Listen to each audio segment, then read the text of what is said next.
नमस्कार दोस्तों, स्वागत है आप सभी का।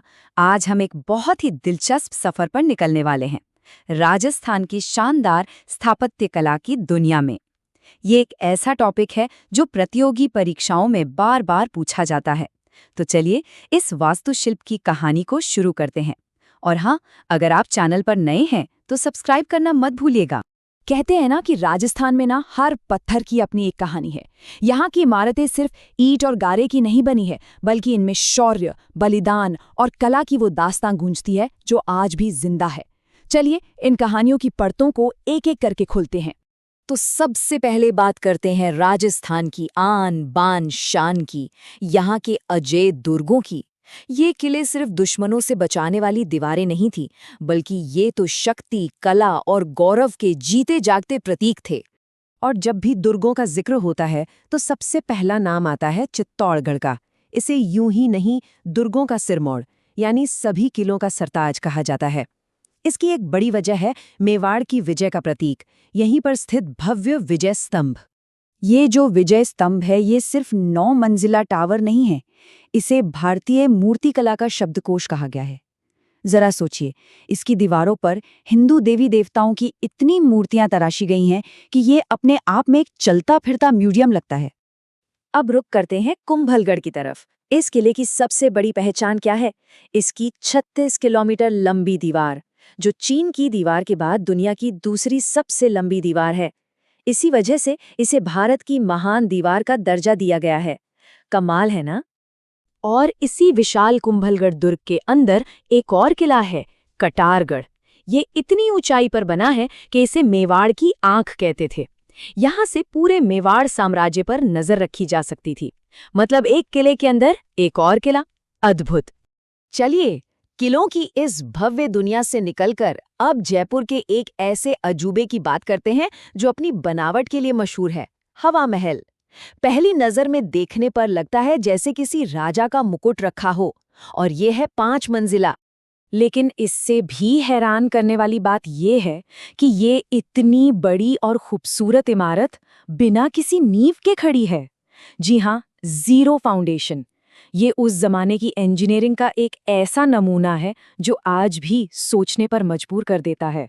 और इस इमारत की जो असल पहचान है वो है इसकी 953 जालीदार खिड़कियां, जिन्हें झरोखे कहते हैं। ये इसलिए बनाई गई थी ताकि राजघराने की महिलाएं बाहर देखे बिना ही शहर की रौनक और उत्सवों का हिस्सा बन सकें। जयपुर में ही एक और शान है आमेर का किला। ये किला राजपूत और मुगल आर्किटेक्चर के संगम का एक बेहतरीन उदाहरण है। दोनों शैलियों का क्या खूबसूरत तालमेल है। और यहीं पर है दुनिया भर में मशहूर शीश महल, जिसकी चमक आज भी आंखों को चौंधिया देती है। अच्छा, किलों से आगे बढ़ते हैं और अब राजस्थान के जल स्थापत्य के जादू को समझते हैं, यानी यहाँ की शानदार बावड़ियाँ। ये सिर्फ पानी जमा करने की जगह नहीं थी, बल्कि ये तो कला और सामाजिक जीवन का केंद्र हुआ करती थी। और जब भी बावड़ियों की बात आती है तो बूंदी शहर का नाम सबसे ऊपर आता है। यहाँ इतनी ज्यादा और इतनी कलात्मक बावड़ियां हैं कि इसे बावड़ियों का शहर या सिटी ऑफ स्टेप वेल्स का खिताब मिला हुआ है। अब जरा कुछ जरूरी बावड़ियों पर नजर डालते हैं जो परीक्षा में पूछी जाती हैं। बूंदी की रानी जी की बावड़ी, जिसे बावड़ियों का सिरमौर कहते हैं। दौसा के पास चांद बावड़ी, जो दुनिया की सबसे गहरी बावड़ियों में गिनी जाती है। और नीमराणा की 9 मंजिला बावड़ी, जिसका डिजाइन बहुत ही जटिल है। ये नाम और जगह याद रखना बहुत जरूरी है। चलिए अब बात करते हैं राजस्थान की एक और अनूठी विरासत की, छतरियों और हवेलियों की। यहाँ आकर कला, नक्काशी और इतिहास जैसे एक साथ जिंदा हो उठते हैं।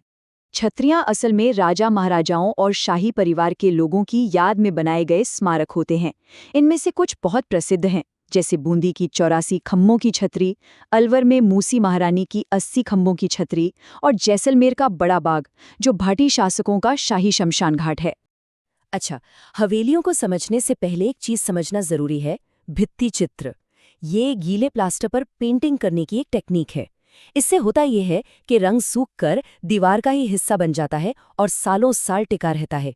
यही वो कला है जो शेखावाटी की हवेलियों की जान है। और इन्हीं लाजवाब भित्ति चित्रों की वजह से पूरे शेखावाटी इलाके को एक ओपन आर्ट गैलरी कहा जाता है। मतलब एक ऐसी आर्ट गैलरी जिसकी कोई छत नहीं है। यहाँ की हर हवेली, हर दीवार एक कैनवास है जिस पर इतिहास और लोक कथाएं उकेरी गई हैं। राजस्थान की मशहूर हवेलियों की बात करें तो जैसलमेर की पटुओं की हवेली का नाम जरूर आता है, जो असल में 5 हवेलियों का एक ग्रुप है। यहीं पर सालिम सिंह की हवेली भी है, जिसका ऊपरी हिस्सा जहाज जैसा दिखता है। और टोंक की सुनहरी कोठी तो अपने शीशे और सोने के काम के लिए लाजवाब है। चलिए अब फटाफट कुछ ऐसे जरूरी फैक्ट्स पर नजर डालते हैं जो सीधे सीधे परीक्षा में काम आ सकते हैं। एक तरह से ये हमारा रैपिड फायर राउंड है। ये बहुत जरूरी है, इसे ध्यान से सुनिएगा। साल 2013 में राजस्थान के 6 पहाड़ी किलों को एक साथ यूनेस्को वर्ल्ड हेरिटेज साइट का दर्जा मिला। ये किले हैं चित्तौड़गढ़, कुंभलगढ़, रणथंभौर, गागरौन, आमेर और जैसलमेर। इन 6 के 6 नामों को याद रखना है। बनाने में कौन सा पत्थर इस्तेमाल हुआ, ये भी पूछ लिया जाता है। तो याद रखिए, जैसलमेर की इमारतों में ज्यादातर पीले पत्थर का इस्तेमाल हुआ, तभी तो उसे स्वर्ण नगरी कहते हैं। वहीं दूसरी तरफ धौलपुर की वास्तुकला में लाल पत्थर का इस्तेमाल खूब हुआ है। हमने भी भित्ति चित्रों की बात की थी ना, तो गीले प्लास्टर पर पेंटिंग की इस खास टेक्निक का एक नाम भी है, आराइश पद्धति। ये नाम बहुत महत्वपूर्ण है और ये कलाकारी बूंदी की बावड़ियों और शेखावाटी की हवेलियों दोनों जगह देखने को मिलती है।